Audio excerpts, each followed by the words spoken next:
जो जमहूरियत का तस्वुर यहाँ मगरबी दुनिया में पाया जाता है, क्या किसी तरह से भी वो माजी में जो मुसलमान हुकूमतें थीं उनसे उन्होंने सीख कर ये इस्तेमाल किए हैं उसके प्रिंसिपल्स, या फिर क्या वो इन्फ्लुएंस? मुसलमान डेमोक्रेसी जो है वो इनकी जदीद डेमोक्रेसी से बिल्कुल मुख्तलिफ है।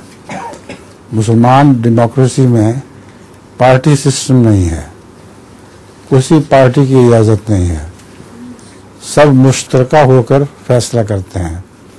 अब उसकी बेहतरीन मिसाल जमात अहमदिया की मजलिस शूरा से है। उसमें पार्टी बाजी कोई नहीं होती कि चूँकि फलां शख्स ने राय दी है इसलिए हम उसकी मुखालफत करें, वो दूसरी पार्टी का है। वो राय को देखते हैं उसमें क्या हिकमत है, अगर हिकमत की बात है तो उसको कबूल करते हैं, ख़ास अपने मुखालिफ के मुंह से वो बात हो। अगर हिकमत की बात नहीं है तो रद्द कर देते हैं, खास दोस्त के मुंह से बात हुई हो।